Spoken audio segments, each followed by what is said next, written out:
Hey everyone, it's GailLyn, the Queen of Journaling, here on YouTube, TikTok, Facebook, and Instagram. Today is January the 19th, 2026, and I'm sporting a new look. So I think I'm going to keep it for a while, so get ready. You can drop me a line in the chat box and let me know if you like my new hairstyle or not. Today's subject or topic for journaling under my Importance of Journaling series is memory and legacy journaling. And before I get started, I have my little butterfly ink pen for good luck, which I don't really believe in. I wanted to just read to you briefly a little line that I jotted down. It was actually a little line from one of my journals that I keep, and it was a catchy phrase, and I liked it. It's from like 2011, 2012, and it says, "I am fairly certain that given a cape and a nice tiara, I could save the world."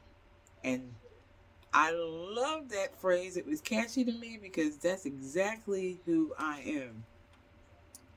Underneath that, I wrote each one, teach one, which I've used in my videos, and contribute your unique gift to the world. So you see how we write these things, and 10 years later, 5 years later, they come back to you, and you think, oh my gosh, I'm in that position right now. So it's no coincidence that I ran across these little catchy phrases, and I am presenting them to you today on my video. Now, getting back to memory and legacy journaling. Memory and legacy journaling is more than writing down events. It is about preserving truth, honoring lived experiences, and passing wisdom to future generations. Oh, have you heard that before? Passing wisdom to future generations. Every life holds stories worth remembering. When those stories are not written, they are often lost forever. So I'm going to read this entire paragraph again. Memory and legacy journaling is more than writing down events. It's about preserving truth, honoring lived experiences, and passing wisdom to future generations. Every life holds stories worth remembering. When those stories are not written, they are often lost forever. And don't be selfish and say, well, I'm not thinking about it, I'm not worrying about it, or put it off and I'll do it next year. You just never know. Get started. Even if you write 1 or 2 lines every other week, get started, get started, get started. What is memory journaling? Memory journaling is the intentional act of recording personal experiences, family history, emotions, and life moments that shaped who you are today. Memory journaling may include childhood memories, family traditions, significant life events, moments of struggle and triumph, faith experiences, and spiritual growth, which I keep track of. I keep constant track of my spiritual growth and my strength and faith experiences. It's wonderful to reflect on later. You just never know who you have to pull it out for and encourage later on. So memory and journaling answers the question, what have I lived? What have I learned? And most importantly, what have I survived? What is legacy journaling? Legacy journaling builds upon memory journaling by focusing on what you want future generations to understand about your life. I was talking to my second cousin the other day, and I mentioned something about my journaling, and maybe I was shooting a video, and he said, you know what? He said, wow, it's funny you should bring this up, as if these not coincidence words haven't been heard before on my channel. He says, I started journaling a couple of years ago before I went into service. And he said, now that I am completing my time there, when I have a son, I would love for my son to be able to read what I wrote on this journal, and maybe it'll have some effect on him. And I thought, that's exactly what it's about. I said, keep writing, keep leaving this legacy for your son. He has a daughter, but he's already claiming, he's speaking life, that he's going to have that son, and that son is going to be able to utilize his journal down the road, way in the future. We may not even be here, and it will help him get through some situations. So this is my whole idea behind journaling and leaving the legacy. Why memory and legacy journaling matters. Without written stories, memories fade, which I can't even remember what I did yesterday. Family history disappears, and you don't want to lose those traditions, those moments. Life lessons go untaught. Now, you know we heard that's going on in society right now. And pain is repeated instead of healed. So you don't want to pass generational disturbances. Things that happen can go from generation to generation to generation. And this journaling, this leaving this journal and legacy, could put a halt to that generational, I call it a generational curse, but it could be any generational misfortune. And I can tell you that I've experienced it. It may be deja vu.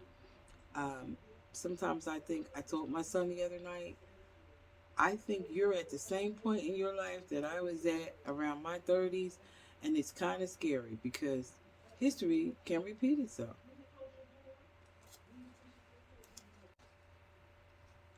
Preserve personal and family history. Turn experiences into wisdom. Create healing for ourselves.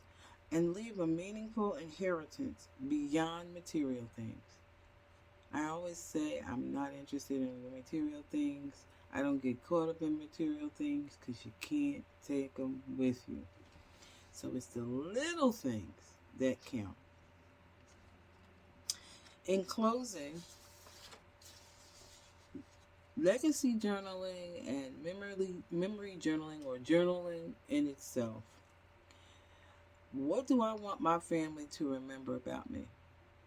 This is some of the questions you can ask yourself when you decide to start journaling. What lessons did my hardest season teach me? How has my faith grown over the years? What values do I hope never fade in my family? And what prayers were answered that I never wrote down? And when I tell you, I'm so serious about measuring my faith and how much I've grown. I journal with different types of journals: prayer journal, my strength journal. I have my own journal that I created, which is the Walk by Faith and Try by Sight Insight Journal. I also have my I Remember When journal, which I'm leaving as a legacy. I've already given out so many copies. It's not about the money. To my grandchildren, my second and third cousins and nieces, the little ones, my grandchildren. And I personally signed them and left my token of love, encouragement, saying how proud I am of them, keep up the good work. So even if I'm not here another year, 10 years from now, they can look at that and say, wow, look what my grandmom, look what my cousin Gail, look what my Aunt Gail left for me. This book has so much information about old times. It talks about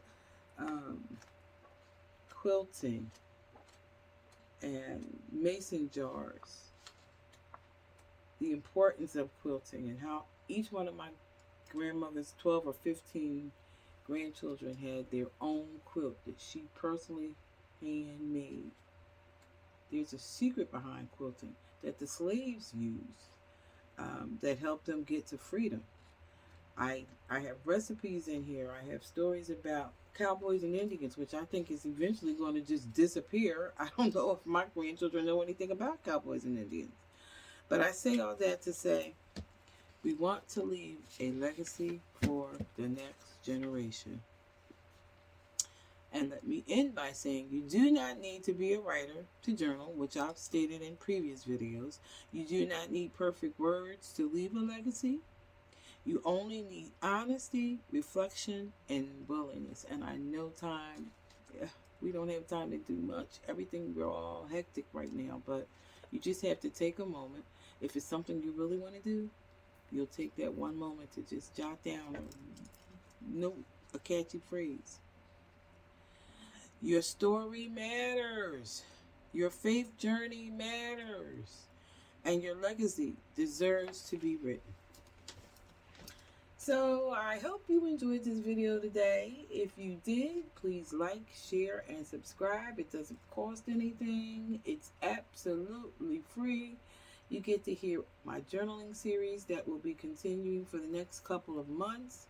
And I'm going to push this issue. I'm going to try to reach out or go further out and talk to schools and maybe other facilities so that our young children know the importance of journaling and leaving some type of legacy behind, but also learning how to release their frustrations.